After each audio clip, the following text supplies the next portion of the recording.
तो बिकॉज मेरी पहली वीडियो काफ़ी लंबी हो गई थी, तो I will be keeping this one short and concise. तो आज मैं बात करने वाला हूँ जेनेटिक प्रूफ ऑफ एवोल्यूशन पर। तो आज भी still today a huge population on earth does not believe in evolution. क्यों? इसके पीछे वेरियस कारण है, बट जो सबसे बड़ा कारण है वो ये है because it conflicts with the religious belief about divine creation. तो आप जिस भी आइडियोलॉजी पे बिलीव रखते हो, आप एवोल्यूशन मानते हो या नहीं मानते हो, I want you to watch this video completely. मैं ये नहीं बोल रहा हूँ कि इस वीडियो के एंड में आप एकदम एवोल्यूशनिस्ट बन जाएंगे, लेकिन still by watching this video कहीं ना कहीं मैं आपको कुछ ना कुछ चीज़ों के बारे में कन्विंस जरूर कर दूंगा, कुछ ना कुछ ऐसे प्रूफ जरूर दूंगा जिससे एटलीस्ट आप अपनी खुद की रिसर्च इस डोमेन में कर पाए। तो आज का मेरा जो मेन टॉपिक है उस पर आने से पहले मैं थोड़ा आपको ब्रीफ कर देता हूँ अबाउट चार्ल्स डार्विन। तो हुआ कुछ ये था कि चार्ल्स डार्विन ने एक शिप था, इसका नाम था HMS बीगल, से अराउंड द वर्ल्ड जर्नी की थी और कुछ 5 सालों में उन्होंने वेरियस इकोसिस्टम्स को समझा था और उन पर रिसर्च की थी। तो मेनली जो एक बहुत इंपॉर्टेंट ऑब्जर्वेशन थी डार्विन की, वो थी गैलापागोस आइलैंड्स में। गैलापागोस आइलैंड्स एक ग्रुप ऑफ रिमोट आइलैंड्स है पैसिफिक ओशन में। वहाँ पे डार्विन ने स्टडी किया वेरियस एनिमल्स को, बट सबसे इंपॉर्टेंट उनकी ऑब्जर्वेशन थी regarding the beak shape of various finches जो कि डिफरेंट ग्रुप्स ऑफ आइलैंड्स में थे इन गैलापागोस में। तो गैलापागोस के इन आइलैंड्स पर जो वेरिएशन था in the beaks of finches were according to their different diets. जैसे अगर वो फिंचेस सीड्स क्रैक कर रही है तो उनकी अलग बीक्स थी, अगर वो फ्रूट तोड़ के खा रही है तो उनकी अलग बीक्स थी, और अगर वो इंसेक्ट्स को हंट कर रही है तो उनकी अलग बीक्स थी। तो इन ऑब्जर्वेशंस ने सजेस्ट किया that the finches have evolved over time to best suit their specific environments. And not just finches, Darwin ने इग्वाना, जायंट टर्टोइज जैसे अलग स्पीशीज पर भी सेम वेरिएशन नोटिस किए। तो डार्विन ने अपनी लाइफ में वेरियस एनिमल स्पीसीज और इवन फिशेस की स्पीशीज को भी स्टडी किया और बताया कि विथ टाइम कैसे उनमें स्पीशिएशन हुआ और कैसे उनमें फिजिकली चेंजेस आए। बट डार्विन का जो एवोल्यूशन है वो सिर्फ डील करता है फिजिकल चेंजेस पर। डार्विन को इस बात का जरा भी अंदाजा नहीं था कि फ्यूचर में DNA नाम की किसी चीज़ की डिस्कवरी होगी और वो इस बात का प्रॉपर जेनेटिक प्रूफ हमें दे पाएगा कि एवोल्यूशन सच में हुआ है और कैसे हुआ है। तो आज हमें DNA अंडरलाइंग जेनेटिक मैकेनिज्म बताता है जो कि एवोल्यूशन को ड्राइव कर रहा है। तो आज मैं फॉसिल्स या जो फिजिकल चेंजेस पर डार्विन की स्टडी थी उस पर कोई बात नहीं करूंगा। आज मेरे सारे पॉइंट्स DNA और उन जेनेटिक म्यूटेशंस पर होंगे। दो जो फिजिकल स्टडीज है और जो फॉसिल्स हमें मिले हैं वो एक टाइम पर प्राइमरी सोर्स थे, प्राइमरी प्रूफ थे एवोल्यूशन का, बट आज वो सेकेंडरी प्रूफ बन चुके। आज DNA सबसे बड़ा और प्राइमरी प्रूफ है कि एवोल्यूशन सच में हुआ है और होता है। ओके, तो शुरू करते हैं। तो बेसिकली DNA क्या होता है? वेल, हमारी बॉडी में ट्रिलियंस ऑफ सेल्स होते हैं। हर सेल के अंदर एक न्यूक्लियस होता है और उस न्यूक्लियस के अंदर एक जेनेटिक मटेरियल होता है। ये जेनेटिक मटेरियल ही DNA है। तो ये DNA ही है जो आपको आप बनाता है। हमारी सारी प्रॉपर्टीज, हमारे सारे जेनेटिक इन्फॉर्मेशन DNA में ही इनकोडेड है। तो DNA का फुल फॉर्म है डीऑक्सीराइबोन्यूक्लिक एसिड और इसका एक डबल हीलिक्स स्ट्रक्चर होता है। यहाँ याद रखने वाली बात यह है कि DNA के इस डबल हीलिक्स स्ट्रक्चर में 4 न्यूक्लियोटाइड बेसिस होते हैं। वो 4 बेसिस है एडेनिन, जिसको हम A से रिप्रेजेंट करते हैं, cytosine C, गायानिन G and thymine T। और हमेशा एडेनिन थायमिन के ऑपोजिट ही मिलेगा और साइटोसिन गायानिन के ऑपोजिट ही मिलेगा। मतलब जहाँ पे A है उसके ऑपोजिट में हमेशा D मिलेगा और जहाँ पे C है उसके ऑपोजिट में हमेशा G मिलेगा। तो अब हम आते हैं क्रोमोसोम्स पर। तो क्रोमोसोम्स होते हैं थ्रेड लाइक स्ट्रक्चर जो कंटेन करते हैं DNA एंड प्रोटीन, और ये क्रोमोसोम्स उन न्यूक्लियस में ही होते हैं। तो याद रखने वाली बात इस वीडियो के लिए ये है कि हर क्रोमोसोम के एंड में होते हैं टेलोमियर, फार एंड्स में, और टेलोमियर का काम होता है to protect the DNA from damage. Similarly हर क्रोमोसोम के बीच में होते हैं सेंट्रोमियर। ये सेंट्रोमियर वो रीजन है जहां से सेल डिवाइड करता है, और दोनों सेंट्रोमियर और टेलोमियर के अलग अलग बेस सीक्वेंसेस होते हैं जो मैं आगे बताऊंगा।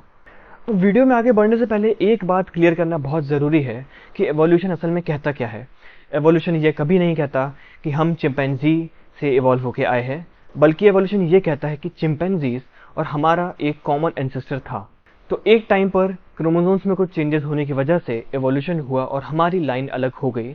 तो आज भी जो चिंपैंजीज हम देख रहे हैं उस कॉमन एंसेस्टर से ज़्यादा नज़दीक है rather than us modern humans.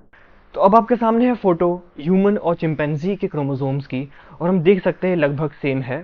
सिर्फ एक अंतर है जो कि है सेकंड क्रोमोसोम में, जहां हमारा सेकंड क्रोमोसोम है चिंपैंजी के 2 है, 2A और 2B। तो बाकी क्रोमोसोम्स में ऑब्वियसली साइज में और जेनेटिक्स में कुछ डिफरेंसेस है, but still overall genetic material है हमारा और चिंपैंजीज का वो बहुत ज़्यादा सिमिलर है। तो जैसे हमारे 22 क्रोमोसोम्स है और 23-24 हमारे सेक्स क्रोमोसोम्स है, X और Y, सिमिलरली उन चिंपैंजीज के 23 क्रोमोसोम्स है और 24 और 25 उनके सेक्स क्रोमोसोम्स है।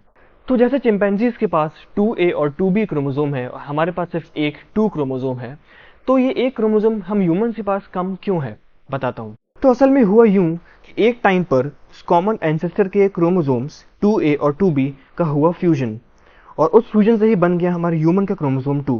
अब इस एक्स्ट्राऑर्डिनरी बात का क्या प्रूफ है? वेल, जब मैंने आपको क्रोमोसोम्स के बारे में बताया था तो I told you about telomere and centromere.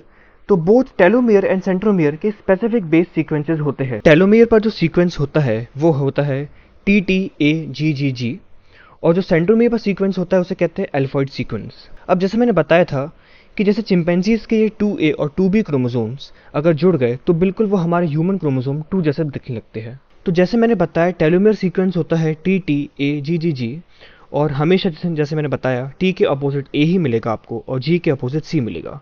तो TTAGGG और उसके सामने हमें मिलता है AATCCC। ये सीक्वेंस टेलोमियर पर रिपीट होता है about 50 to 100 times in tandem. अब अगर ये दोनों 2A और 2B क्रोमोसोम्स फ्यूज हुए हैं तो इसका क्या प्रूफ है? तो प्रूफ ये है कि ये टेलोमियर सीक्वेंस जो कि आ ही नहीं सकता किसी क्रोमोसोम के बीच में, क्योंकि वो क्रोमोसोम के एंड में होता है, तो वो हमारे ह्यूमन सेकंड क्रोमोसोम के बीच में पाया जाता है।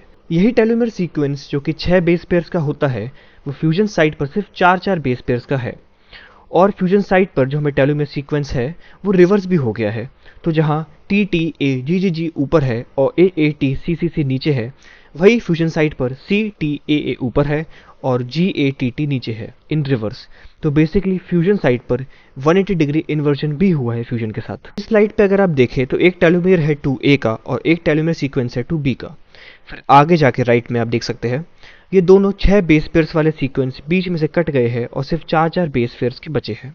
और फिर एक क्रोमोसोम उनमें से 180 डिग्री घूम गया और अटैच हो गया पहले वाले से फ्यूजन साइट पर। अब सिर्फ ऐसा नहीं है कि हमारा जो सेकंड क्रोमोसोम है उसके बीच में सिर्फ टेलोमियर सीक्वेंस पाया जाता है, बट उन दोनों 2A और 2B क्रोमोसोम के जो सेंट्रोमियर एल्फॉइड सीक्वेंसेस है वो भी पाए जाते हैं। यानी जैसे एक क्रोमोसोम में सिर्फ एक सेंट्रोमियर अल्फॉइड सीक्वेंस होता है, हमारे सेकंड क्रोमोसोम में दो अल्फॉइड सीक्वेंसेस है, जो कि एक 2A का है और एक 2B का है। तो इनमें से सिर्फ 2B वाला जो अल्फॉइड सीक्वेंस है वो आज हमारे अंदर एक्टिव है और 2A वाला नहीं, बट वो वहाँ पे पाया ज़रूर जाता है। तो वो एक सीक्वेंस म्यूट हो चुका है। अगर ये दोनों ठीक होते तो जेनेटिक कन्फ्यूजन होती कि जब सेल डिवाइड हो तो कहाँ से एक्चुअली सेल डिवाइड करे, जो पहले वाले सेंट्रोमियर से या दूसरे वाले से। तो यहाँ पर हमारे पास एक डोमिनेंट एल्फॉइड सीक्वेंस एग्जिस्ट करता है। तो ये जो इमेज है ये एक इजी इसका रिप्रेजेंटेशन है, इसको देख के आप बड़े आराम से समझ सकते हैं कि एक्चुअल में हुआ क्या है। तो ये एक ऐसी चीज़ है जिसका एवोल्यूशन के बिना होना नामुमकिन सी बात है, क्योंकि अगर आप मुझसे बोलेंगे कि इंडिपेंडेंटली चिंपैंजी के 2 क्रोमोसोम्स हमारे अंदर आ गए हैं तो ये बड़ी लॉजिकल बात है। और जेनेटिक्स के हिसाब से यही एवोल्यूशन का, स्पीसिएशन का एक सबसे मेजर स्टेप है। तो एवोल्यूशन पर मैं और वीडियोस बनाऊंगा इन फ्यूचर, जिसमें नॉट जस्ट ऐसे जेनेटिक प्रूफ बल्कि जो हमारे फॉसिल रिकॉर्ड्स हैं उनको भी लेकर आऊंगा। तो do subscribe, like and comment अगर आपने कुछ भी नया सीखा हो इस वीडियो में। एंड या कीप वॉचिंग।